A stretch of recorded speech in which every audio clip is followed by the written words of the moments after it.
guys? It's Matt with Tips for Truckers here. And today this video is about the options that you have to park your truck when you go home and how much of a hassle it is. If you're going to get into trucking, this is something you definitely need to think about. First, let me give you all your options.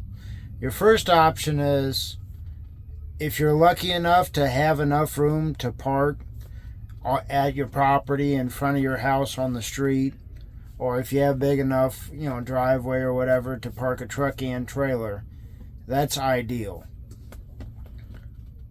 But most of us, let's be real, we can't. And a lot of the HOAs or whatever, a lot of times they're not going to let you park your truck and trailer even on the side of the road. Your second option is, if you gotta stop at a truck stop. Now, it helps a lot if you live in a rural town, because maybe you can talk to an elevator, grain elevator or something like that, a shop, maybe get a place where you could drop the trailer or even park the truck and go home, and maybe walk, a half mile.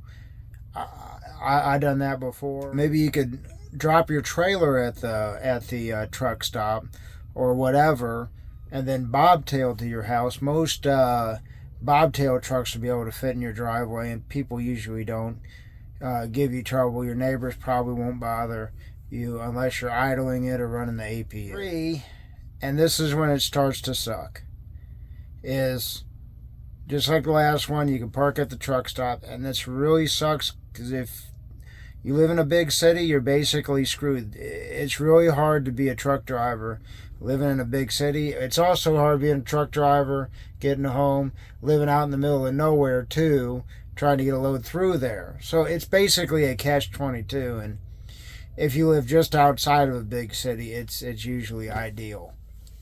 But anyway, the other alternative is to park your truck and trailer at the truck stop or wherever, and then get your wife, your girlfriend, your friend, your roommate to have to come over and pick you up, take you back home if it's not within walking distance, and that's always a pain. Or even get an Uber, which it's going to cost you $20 to $50 to get home.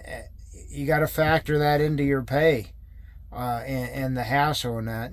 A lot of times, if it's late at night, you want to go home and sleep in your bed. Well, there's no Ubers out, or nobody, none of your friends or whatever is awake to take you back. Fourth one that a lot of people don't think about is try and find a truck stop or a place to park your truck, or even find the storage itself that will let you park your whole truck and trailer there, and then swap out your car for your truck and trailer. It's going to be about $100 to $200, maybe $250 if you live in a big city, but a month.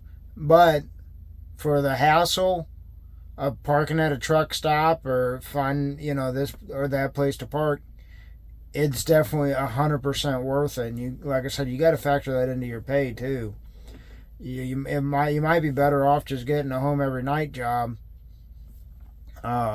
figuring getting home and everything, how much of a hassle it is. But what I've done is I've parked at a truck stop, and a mile away I've had my car parked and a bunch of my stuff in storage, and then I'd walk there, I'd get in my car from the storage unit, and then drive home or wherever. And that worked pretty decent for about 7 years for me, and it was totally tolerable. I mean, it was a hassle, but that truck stop, I could almost always find parking. If I couldn't, it was just too late to go home, and I just slept in the truck anyway. But this is just a really rough part of trucking.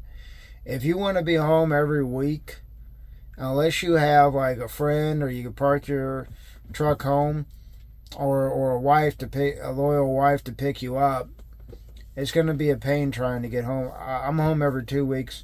Now, when I first started trucking, here's the other alternative. work for a company that's within an hour or two of where you live, where you take your truck to the terminal and then you drive home from the terminal. I'm sorry, that's the fifth alternative. And that is a great option right there, because you know you'll always have parking, your car will be safe there, and everything.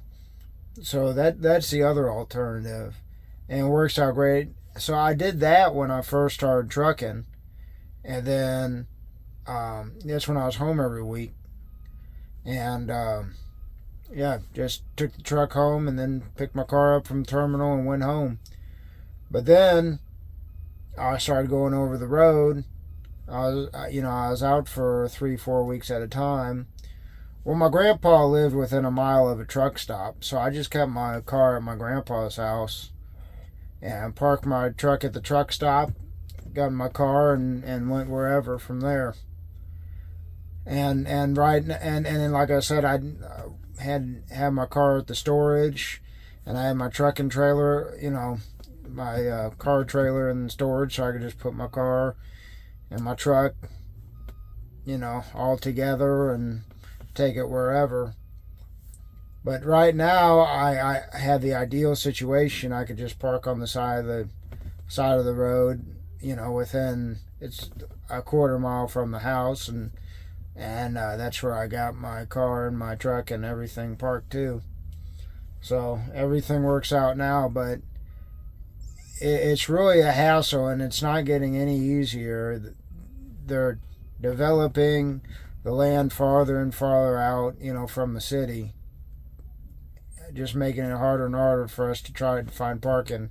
But this is something you got to really consider when you first start driving a truck, or if you're thinking about driving a truck, or if you're thinking about going from local to over the road, or the other way around. It's